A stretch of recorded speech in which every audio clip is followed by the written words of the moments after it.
Hello అండి, welcome back to one more mini blog. ఈ blog ఏంటంటే మా పిన్ని వాళ్ళ ఇంట్లో పూజ అయితే జరిగిందనమాట.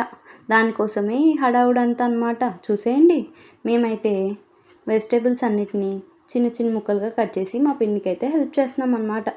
దాంట్లో భాగంగానే మా బబ్లుగాడైతే ఆలుగడ్డను పీల్చడానికి చాలా అంటే చాలా కష్టపడిపోయాడండోయ్. కానీ ఫైనల్గా పీల్చేసాడనమాట. దాన్నే నేను కట్ చేస్తున్నా చూసేయండి. దాని తర్వాత మిగతా కూరగాయలన్నీ మా చెల్లి అయితే కట్ చేసిందనమాట. అవన్నీ ఉపయోగించుకొని మా పిన్ని అయితే వంటలన్నీ తయారు చేసేసింది. దాంట్లో భాగంగానే కొబ్బరి పొడి అయితే పట్టేసుకుందండోయ్. దాని తర్వాత పలావ్లోకి ఉల్లిపాయల్ని మంచిగా వేపేసుకుందంట. దాని తర్వాత ధనియాల పొడి అలాగే అల్లం వెల్లుల్లి పేస్ట్ కూడా పట్టేసుకుందండోయ్. మేము కట్ చేసి పెట్టిన కూరగాయలను ఉపయోగించి సాంబార్ అయితే తయారు చేసేస్తుందండి.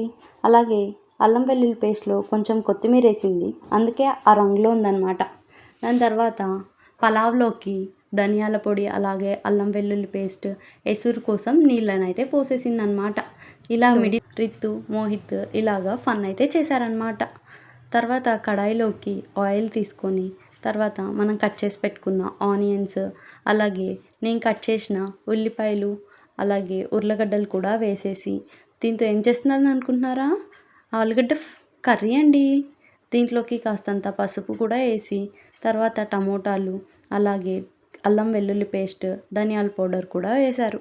ఇదంతా కొంతసేపు ఉడకనిచ్చాక దాంట్లోకి పులుసు కోసం కొంచెం అంత గ్లాస్లో నీళ్లు పోసి మళ్ళీ అదంతా ఉడకనిచ్చాక మన ఆలుగడ్డ కర్రీ అయితే రెడీ అయిపోతుంది. ఈలోపు పలావ్లోకి ఎసురు అయితే కాగిందనమాట.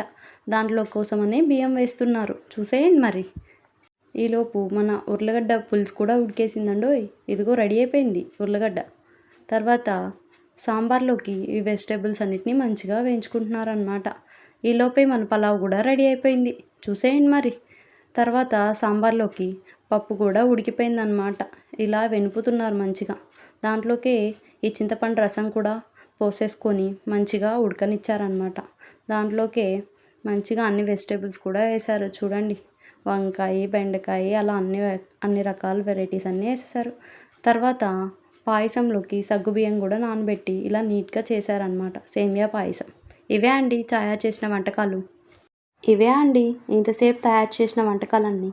చల్లని పెరుగు అలాగే టమోటా పప్పు కూడా తయారు చేశారు.